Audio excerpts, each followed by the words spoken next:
Let's talk about Sophie Cunningham. Her latest episode of the Show Me Something podcast, go subscribe, has come out, and whoa, she keeps it real about the state of the team defensively. She also talks about the Alyssa Thomas, Caitlin Clark fiasco and what the hell's going on in the league. Like, why does she keep getting targeted?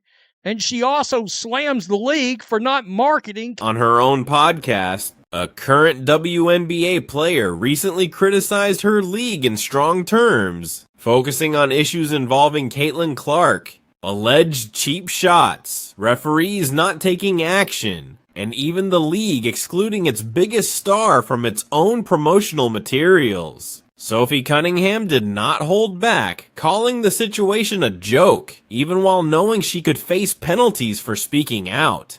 The comments quickly sparked debate about whether she was brave for speaking up when others stay silent or went too far in criticizing her own league. In a recent episode of her podcast, Show Me Something, Cunningham openly challenged the usual safe player messaging, describing the system as flawed and unfair, something rarely heard from an active player still under contract. The moment has since fueled major discussion about player freedom of speech and criticism within professional sports. During real time last night, I did not see that happen. I don't, none of our team saw it happen, because I promise you, if we would have seen that happen, we would have had her back. Unfortunately, this type of shit happens every single game to her, and the league and the refs do absolutely. She began by directly addressing Caitlin Clark, a topic she said many people in the league avoid discussing openly. She claimed that opposing players are targeting Clark and that neither the league nor referees are doing enough to protect her. Cunningham argued that if the same treatment happened to other players, there would be a stronger reaction from everyone involved. She also pointed to moments she viewed as dangerous contact against Clark, saying such incidents keep happening while going largely unchecked, which she believes is being ignored because of who Clark is. Talent and a WNBA superstar who had 2 cheap shots right there that weren't called. And I just say again, absolutely unacceptable. You see the videos of Alyssa Thomas, like literally kneeing and cheap shotting C in the throat. Like, if she did that to any of our teammates, we'd be pissed. They're definitely targeting her, and the league and the refs do nothing to protect her. People are fucking rough with her. Like, there's no other way around it. Does that fuck with you guys as a team, or is that just an incident that becomes a much bigger deal on the internet than it does during real time? During real time last night, I did not see that happen. None of our team saw it happen, because I promise you, if we would have seen that happen, we would have had her back. Unfortunately, this type of shit happens every single game to her, and the league and the refs do absolutely. 3. She began by directly addressing Caitlin Clark, a topic she said many people in the league avoid. She claimed that players are openly targeting Clark and that neither referees nor the league are doing enough to protect her. She said that if the same treatment happened to any other teammate, players would be outraged. She also referred to footage she believes shows dangerous contact against Clark, arguing that similar incidents keep happening without enough attention because of who Clark is, and that the situation is being overlooked by officials and the league. She also slams the league for not marketing Caitlin Clark. You know, we was talking about that poster. And there is potentially a thing involving licensing as to why she's not on that poster. But I did get to thinking about something else that made me go, well, hold on now. Diana Taurasi's not on there. Candace Parker's not on there. Sue Bird is not on. If you're doing a 30th anniversary, why are those guys? It's so random. Even Sophie's like, why the fuck am I on this calendar or this poster? Why am I on there? You know, it doesn't make any sense. Why isn't, Aaliyah Boston on there or somebody like that? It's pretty crazy. And she just says it. You know, if I was the league, I'm putting Caitlin Clark on everything. Sophie Cunningham then turned her attention to the WNBA's 30th anniversary poster, a topic that quickly became one of the biggest talking points online. The league released the commemorative graphic to celebrate 3 decades of women's basketball. But many fans noticed that Caitlin Clark was not included despite her impact on attendance, television ratings, and overall interest in the league. The poster featured players such as Angel Reese, Paige Buchers, and even Cunningham herself. Instead of celebrating her own inclusion, Cunningham questioned why she was on the poster while Clark was left out. She argued that if the league is promoting its biggest milestone, its most recognizable and marketable star should be front and center. Cunningham called the decision a joke and said it was one of the main reasons the league and Commissioner Kathy Engelbert were facing criticism on social media. She explained that successful sports leagues build their marketing around their biggest stars, not by leaving them out of major campaigns.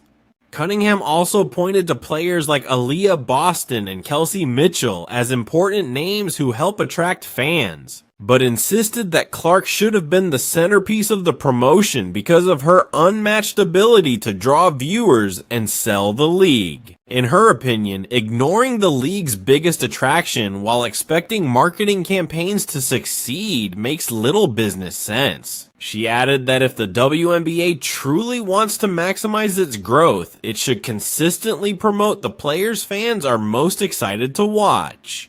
At the same time, Cunningham acknowledged that some people have suggested Clark's absence may have been caused by licensing or image rights issues. Although she maintained that, regardless of the reason, the league should have found a solution instead of leaving its biggest star out of such an important celebration. The discussion also touched on reports that Caitlin Clark's absence from the anniversary poster may have been caused by licensing or image rights issues. Even if that were true, the argument was that the league should have resolved those problems instead of leaving its biggest star out of such an important campaign. According to this view, a strong marketing department finds solutions when promoting its most valuable player rather than accepting excuses. The commentary emphasized that Clark has consistently driven attendance, television ratings, and overall interest in the league, making her the biggest attraction for many fans. Because of that, leaving her out of a major promotional graphic was described as a costly business decision rather than a simple oversight. The criticism continued by suggesting that the WNBA risks limiting its own growth when it fails to fully promote the player who generates the most attention. Sophie Cunningham's public comments were presented as an example of a current player openly defending the league's biggest star, even while knowing her remarks could bring criticism or possible disciplinary action. The discussion then shifted to the game that sparked much of the controversy. During the Indiana Fever's matchup against the Phoenix Mercury, Alyssa Thomas appeared to make forceful contact with Caitlin Clark's throat, but the officials did not call a foul or issue an immediate flagrant penalty.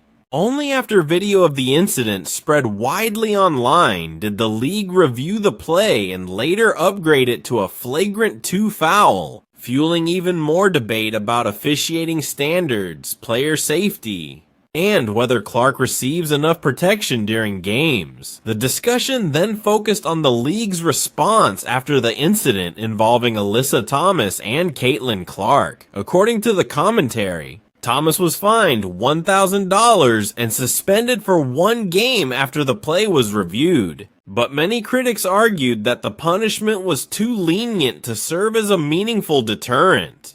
The video claimed that a penalty of that size sends the wrong message, especially when it involves one of the league's biggest stars. It also pointed out that no flagrant foul or ejection was issued during the game itself, allowing play to continue as normal. Only after the footage spread widely across social media and generated significant public attention did the league review the incident and upgrade the penalty, leading to accusations that officials acted only after public pressure rather than making the correct call in real time. The commentary argued that there is a major difference between immediately protecting players during a game and issuing discipline after the fact, saying players throughout the league understand that distinction. The video also highlighted that Clark left the game dealing with more than one physical issue.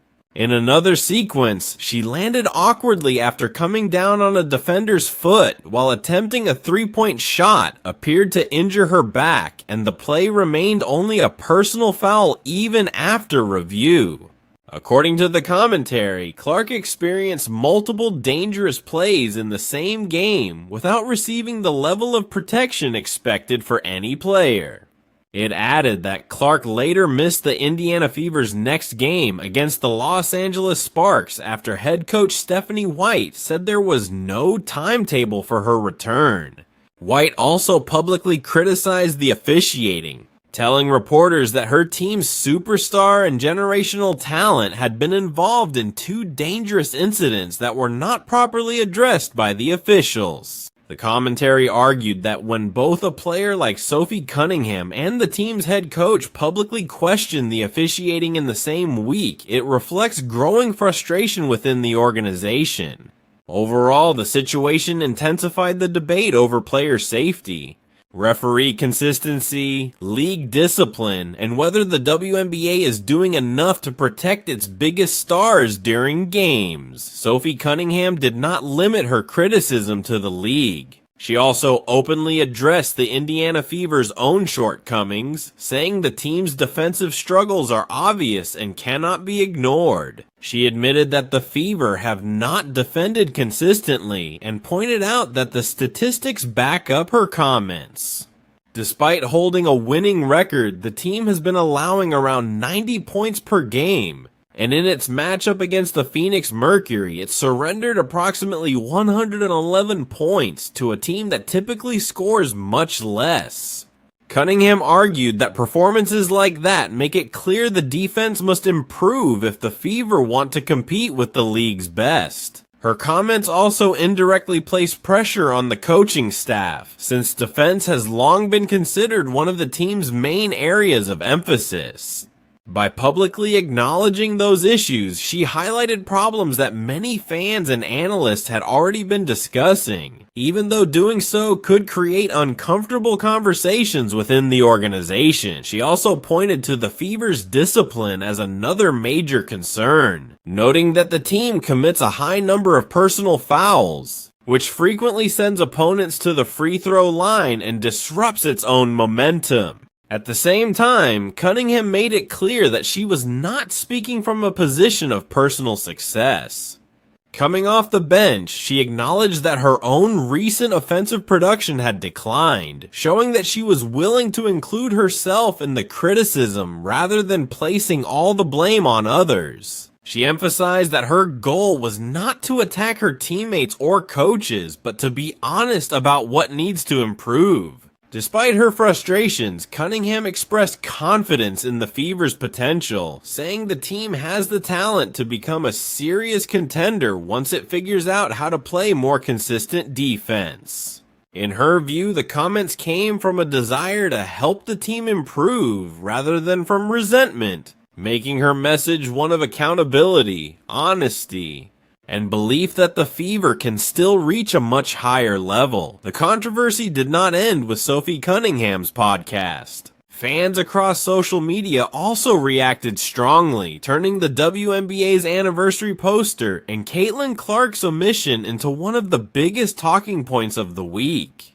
Many questioned the league's marketing decisions, while others criticized the handling of the on-court incident involving Clark after the video spread widely online. According to the discussion, the backlash was fueled not only by fans, but also by comments from current players and coaches, creating the impression that concerns about player protection and league decisions were becoming more widespread. The commentary argued that when supporters, players, and team officials all raise similar concerns at the same time, it becomes difficult for the league to dismiss the criticism as isolated opinions. The discussion also revisited a viral moment involving Sophie Cunningham, during the Indiana Fever's game against the Phoenix Mercury. After a heated exchange with Phoenix veteran DeWanna Bonner, Cunningham simply pointed at Bonner, a gesture that quickly became one of the week's most shared sports memes.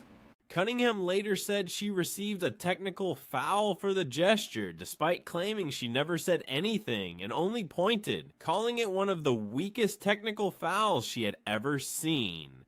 The commentary contrasted that decision with the earlier physical contact involving Caitlin Clark, arguing that a simple gesture received an immediate technical foul, while more serious on-court contact was not addressed until after the game. It also noted that there had already been visible tension between the Fever and Mercury throughout the matchup, making the confrontation with Bonner another example of the growing rivalry between the two teams.